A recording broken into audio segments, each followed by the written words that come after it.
Baik, Assalamualaikum warahmatullahi wabarakatuh. Pada pertemuan ini kita akan membahas tentang fermentor atau bioreaktor serta aplikasinya ya. Nah, umumnya bahan bioreaktor berpengaduk untuk volume 10 liter itu terbuat dari gelas Pirek ya. Namun kalau yang lebih besar lagi dibuat dari stainless steel ya.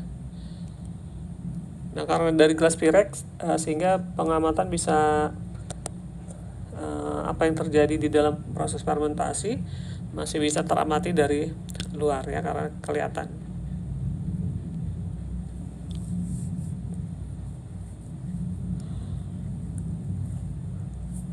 Nah, dimensinya mengikuti standar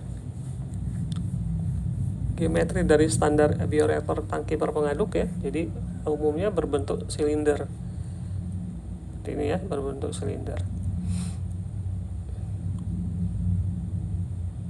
Nah, semuanya tentu mengikuti standar berapa tinggi bioreaktor, tinggi cairan, lebar bilah impeller dan sebagainya.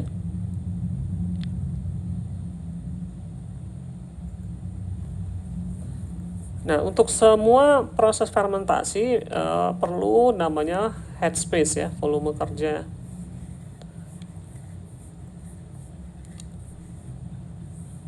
Dan volume headspace jadi sisa dari volume yang digunakan untuk working volume ya. Nah, volume kerja itu volume yang dipakai untuk media, mikroba, dan gelembung gas. Nah, perlu sisa untuk headspace-nya atau headspace volume.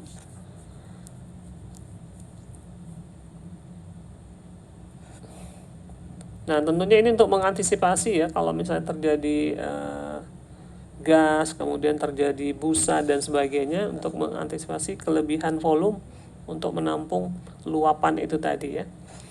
Nah, umumnya volume kerja yang digunakan 70-80% volume bioreaktor.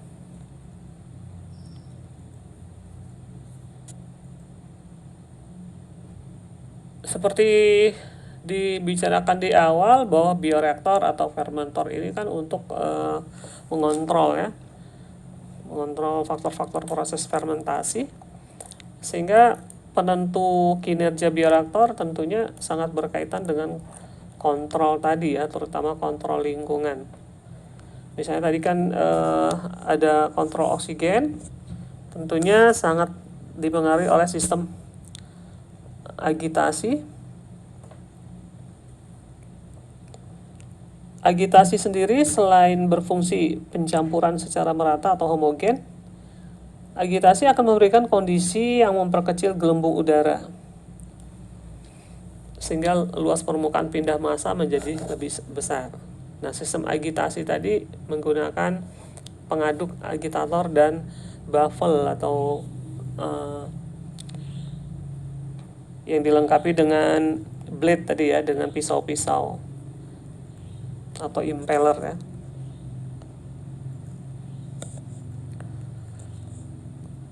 Kemudian untuk memecah aliran cairan di sisi kiri, di setiap sisi dari bioreaktor itu juga diberikan elemen untuk memecah aliran ya, sehingga efisiensi pencampuran meningkat.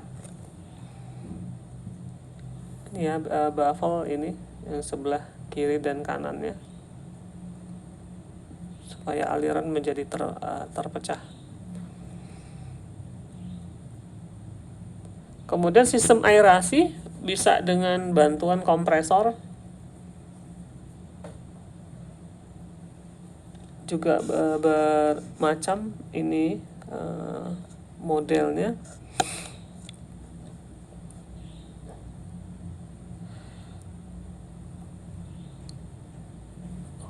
Ada sistem sterilisasi untuk udara masuk, kemudian untuk udara keluar, kemudian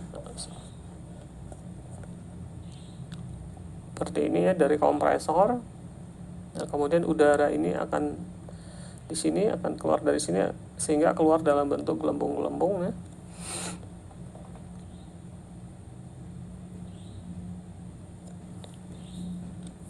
Nah, tentunya sistem sterilisasi udara tadi untuk mencegah kontaminasi yang masuk keluar dalam bioreaktor. Nah, untuk sterilisasi udara tergantung dari skala bioreaktor. Kalau volumenya kurang dari 5 liter, biasanya menggunakan membran teflon filter. Sedangkan kalau besar, menggunakan pleated membran filter. Ya, contoh gambarnya ini ya. Nah, ini tadi ya. Untuk sterilisasi udara yang masuk ke dalam bioreaktor ya.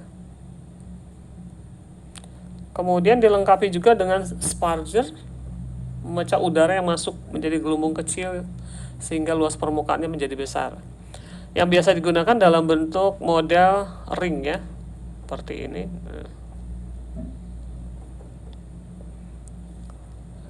Dan model seperti ini mudah dibersihkan dan tidak mudah tersumbat ya. Seperti ini.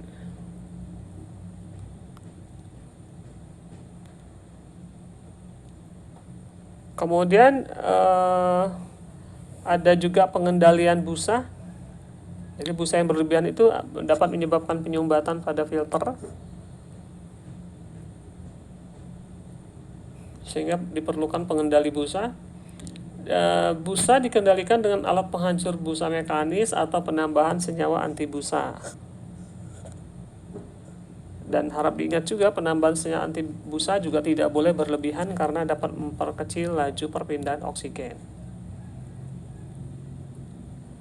Yang tidak kalah pentingnya adalah pengaturan pH. Dalam hal ini terhubung dengan botol-botol yang berisi alkali dan botol yang berisi asam ya. Sehingga bisa dikontrol kalau misalnya terlalu asam, maka alkali bisa diaktifkan untuk mempertahankan pH dan sebaliknya ya.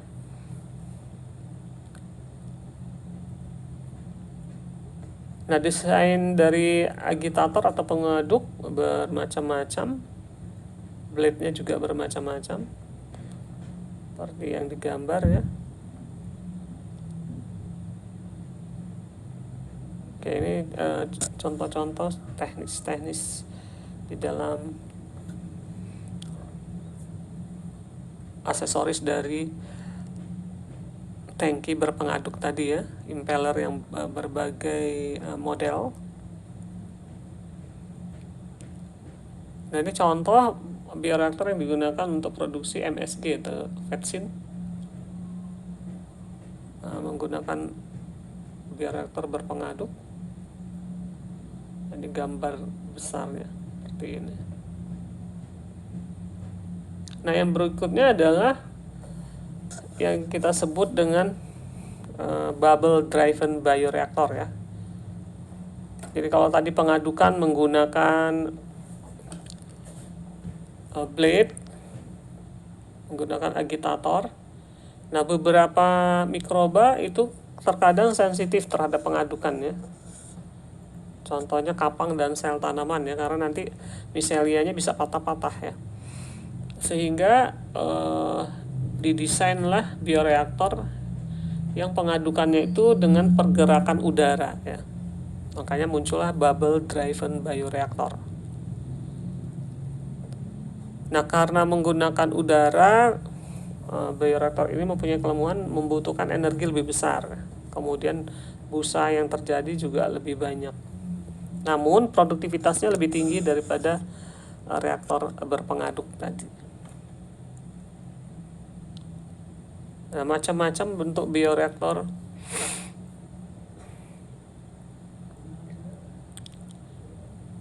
Yang modelnya bioreaktor airlift, ada yang mempunyai tabung di bagian dalam untuk meningkatkan efisiensi panas. Contohnya seperti ini ya. Ada juga ini yang internal, ada juga yang diletakkan di luar. Nah, ini yang tanpa penambahan draft tube ya.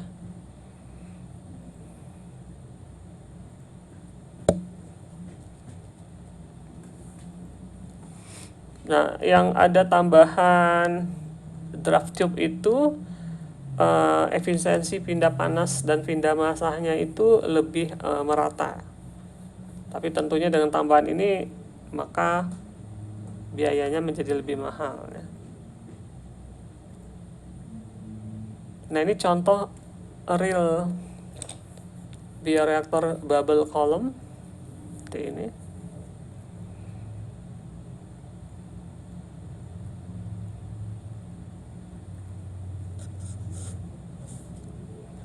Nah, biasanya digunakan untuk contohnya adalah pada kultivasi alga ya, untuk produksi biofuel.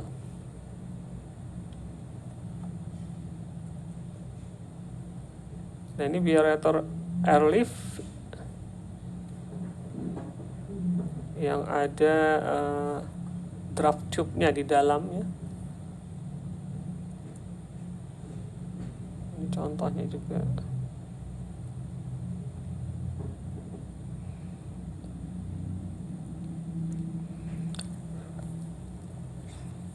Kemudian beberapa fermentasi memerlukan sel yang immobile ya. Jadi baik sel atau enzimnya itu dibuat tidak bergerak atau immobile atau tetap tempatnya untuk memelihara konsentrasi sel yang tinggi ya, dan laju transfer massa yang lebih baik ya. Atau bisa juga karena sel immobile-nya mahal misalnya, sehingga dikondisikan agar selnya immobile ya. Jadi setelah itu kan bisa digunakan kembali. Nah, pencampuran dibantu dengan pompa di bagian dasar tangki sehingga yang telah dimobilisasi bergerak bersama cairan.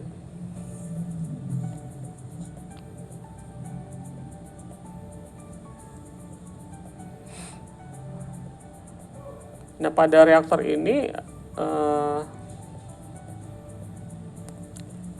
immobile cell-nya itu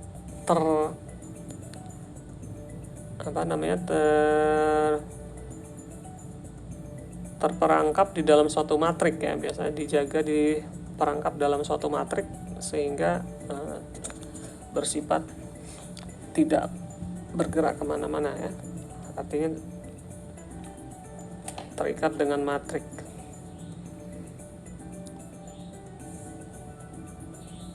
Nah, bagaimana cleaning dan sterilisasi dari bioreaktor? Tentunya tergantung dari skala bioreaktornya ya. Untuk yang skala kecil bisa dibersihkan sebelum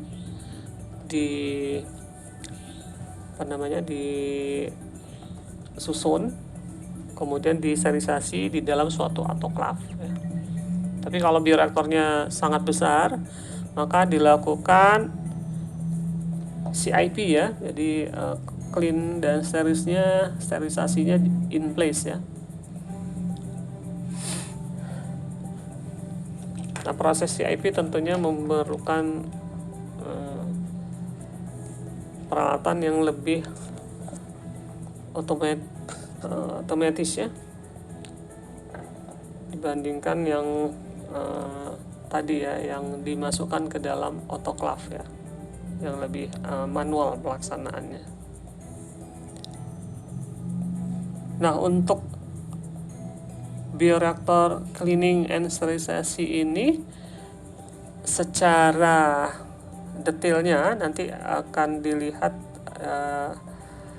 pada saat praktikum tentang bioreaktor ya. Di situ nanti ada terlihat video bagaimana cara membersihkan dan mensterilisasikan dari bioreaktor. Oke, terima kasih. Dengan demikian materi hari ini tentang bioreaktor. Pertanyaan-pertanyaan silakan disampaikan di dalam grup ya. Baik, terima kasih. Assalamualaikum warahmatullahi wabarakatuh.